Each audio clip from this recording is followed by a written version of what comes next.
يعني ناس كتير هاجمتني قبل كده بسبب ان انا كان ليا علامات استفهام على موسيماني رغم كل انجازاته العظيمه اللي عملها مع الاهلي في فترته. ولكن ماتش النهارده رغم ان هو مع فرقه مش اللي هي فنيا تقدر تخاف منها او متواضعه بالمعنى الادق، ولكن ياما لعبنا فرق متواضعه فنيا وكان شكلنا مش حلو خالص بسبب الثقه بالنفس. ايه الثقه بالنفس دي؟ ودي هي كانت اكبر مشكله عندي مع موسيماني، ان كونسبت موسيماني او فكره الرئيسي اللي كان بيتعامل بيه مع لعيبه النادي الاهلي مش هو هويه النادي الاهلي. فكره ان انا اقتل المنافس واقتل طموحه خالص في الفوز، ان دايما انت لما تجيب جون بتضغط تاني، بتلعب تاني، بتحاول كذا مره لحد ما تقتل الماتش خالص وتقطع عنده يعني حنفيه الامل تماما ان هو ممكن يعود للماتش.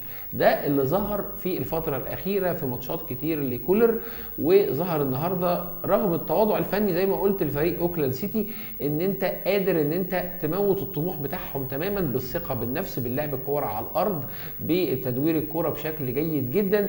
بالكلام ده كله تقدر بيها تسيطر على المنافس نفسيا وبدنيا، وبتكون بالبلدي كده راكب الماتش. وهي دي كانت اكبر مشكله عندي مع موسيماني. موسيماني كان بيتعامل بطريقه من اين تؤكل الكتف، اللي هو تكسب وتقدر توصل للهدف اللي انت عايزه، وبعد كده بتبدا تريح تماما وتنام تماما. علشان كده ماتشات كتير جدا رغم انها كانت مع فرق متواضعه فنيا كانت في الاخر تلاقي الاهلي جاب جول او اتنين، وفي الاخر الماتش يا بيخلص تعادل يا بيخلص بخساره بسبب الحته دي.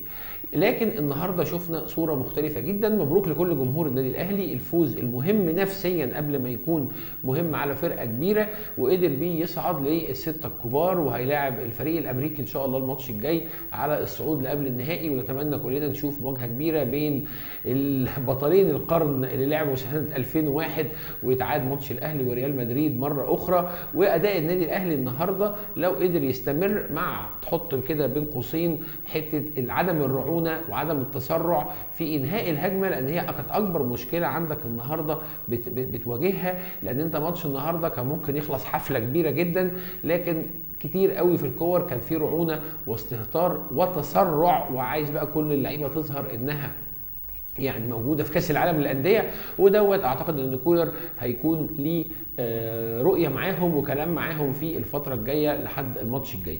كولر اللي بدا الماتش 4-3-3 بوجود الشناوي في حراسه المرمى، وعلى الاطراف محمد هاني، وعلى الناحيه الشمال علي معلول، وفي القلبين كان عبد المنعم ومتولي، قدامهم كان ديانج والسوليه وحمدي فتحي، ثم خط الهجوم كان من حسين الشحات ومحمد شريف راس حربة، واحمد عبد القادر جناح شمال. كانت 4-3-3 كان رقميا هو اللي بيتلعب بيه الحاله الهجوميه، ولكن في الحاله الدفاعيه كنا بنشوف المنظر اقرب ل 4-1-4-1 بتاخر ديانج وزياده حمدي فتحي وعمرو سوليه.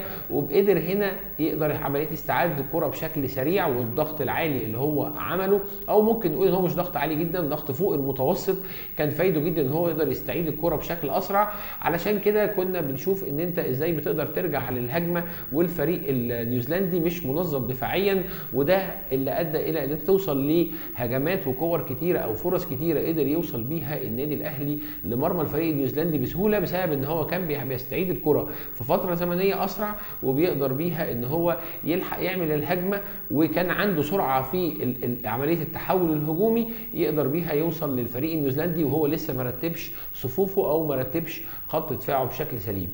لكن برضو كان عندنا بعض الهفوات الدفاعيه قدر ان هو يتعامل معاها، يعني تحس ان هو كان واحد يسرح التاني يفوق، ودي كانت ميزه رغم ان هي هفوه دفاعيه. لكن في كور كتير قوي كان ممكن قلبين الدفاع بالذات متولي ومحمد عبد المنعم كان عندهم كور كتير سرحوا فيها، لكن كان هنا بيتدخل محمد هاني بشكل يعني في كذا كوره وبشكل قوي ومؤثر ان هو يلحق الكوره، ومع علي معلول من ناحيه ثانيه.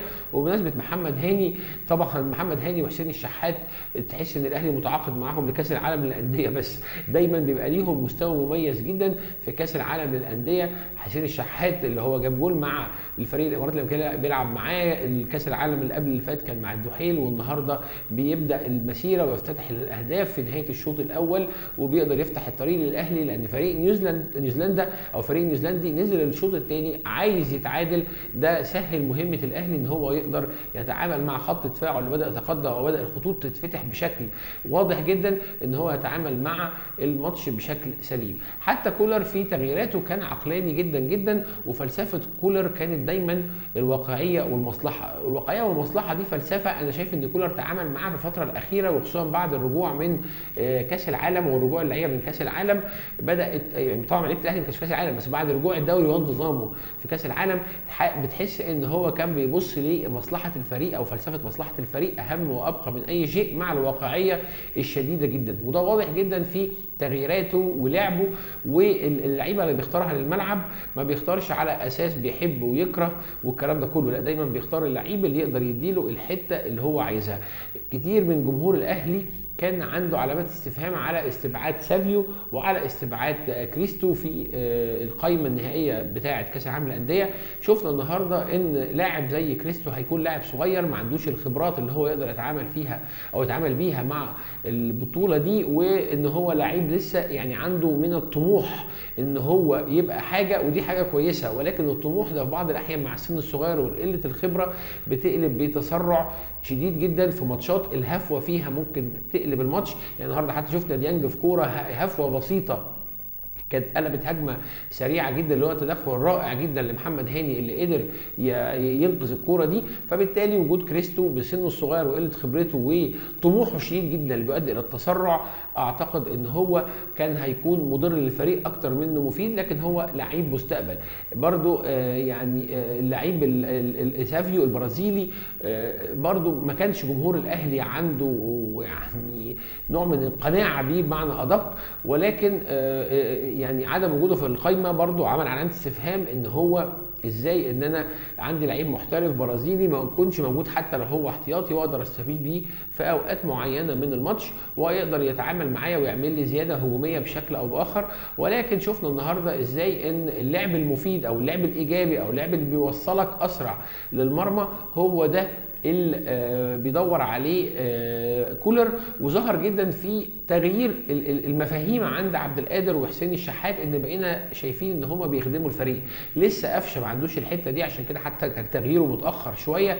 عبد القادر بدا يلعب للفريق، عبد القادر قبل كولر غير عبد القادر بعد كولر، عشان كده هو متمسك بيه. بدا يدور ان هو يخدم او يستخدم المهارات الفرديه بتاعته في خدمه الفريق اكتر مش للعب الفردي. نفس القصه حسين الشحات اللي هو غير ان هو لعيب في الاهلي دايما بيتالق في كاس العالم، ولكن شايفين ان حسين الشحات الفتره اللي فاتت كلها كيرفو بدا يعلى، رغم ان هو لاعب كان جمهور الاهلي يعني متضايق منه جدا في الفتره اللي كان فيها موسيماني، ولكن الوضع تغير حاليا بشكل كبير جدا. ولاعيبه كتير بدات ترجع لحالتها مع كولر، وده يدل ان في صرامه، في التزام، في انضباط شديد جدا جوه غرفه اللبس وجوه الملعب. ما بنشوفش اعتراضات في عدم اللعب، ما بنشوفش اعتراضات في التغييرات، ما بنشوفش حاجات كتير جدا كنا بنشوفها قبل كده. حتى لاعب زي كهربا موقوف بقاله اكتر من سنه وشويه، قدر لما بيرجع لمستواه. اسيستين وجول في ماتش مع الزمالك، بيجيب جول. النهارده بيعمل اسيست هايل جدا لبيرسي تاو. بيرسي تاو برده بيرجع لمستواه، حتى يعني لما تشوف واحد زي بيرسي تاو مع موسيماني اللي هو كان مختاره غير بيرسي تاو اللي هو يعني في ماتشات قليله قوي لاعب مع كولر في لمسات مختلفه جدا. فتعالى عد اللعيبه اللي بدات ترجع لمستواها، والاهم اللي انا بدات بيه الفيديو عايز اختم بيه الثقه بالنفس اللي بدا ياخدها الفريق من طريقه اللعب ومن اسلوب اللعب اللي هو بيعمله. حتى الشناوي كحارس مرمى بدا يبقى عنده ثقه في نفسه في كور كتير جدا، مش بتكلم حتى في الشناوي على ماتش النهارده، بتكلم على ماتشات كتير قبل كده بدا يعود الثقه فيه بالنفس. فبدات اللعيبه الفوز بيجيب فوز، طريقه اللعب بتدي ثقه، كل الدايره دي بدات تدي دافع ايجابي للنادي الاهلي، عمل انعكاس على النتائج بتاعته بشكل رائع جدا. بدات عمليه رضا الجمهور تحصل، رغم ان في برضه كلام الصفقات وما جبناش مهاجم ومش ما جبناش مهاجم، ودي يعني عاده جمهور النادي الاهلي الصعب جدا، دايما عمره ما عنده حاله الرضا الكامل عن فرقته. بيكسب لازم يكسب وبيلعب كويس، بيكسب وبيلعب كويس، يكسب بسكور، بيكسب بسكور لازم يوصل لاقصى نقطه في البطوله او ابعد نقطه في البطوله. فدايما في ضغط على جمهور النادي، ضغط من جمهور النادي الاهلي على الفرقه. بحيي عليه كابتن محمود الخطيب اللي قادر يستوعب الجمهور بهدوء وبثقه والتعامل بحنكه ويعني هدوء وصبر شديد جدا جدا جدا. وبندعي له في اخر الحلقه النهارده ربنا يشفيه، لان الاخبار اللي عندنا كلها ان هو مرض شديد جدا ومتحامل على نفسه وعنده برنامج علاجي، لكن اصر على دعم الفريق في المغرب في كاس العالم للانديه. وكان معاكم استوديو 1 2 محمد ثبات، واتمنى تدعمونا باللايك وشير وسبسكرايب، واشوفكم الحلقه الجايه ان شاء الله. سلام.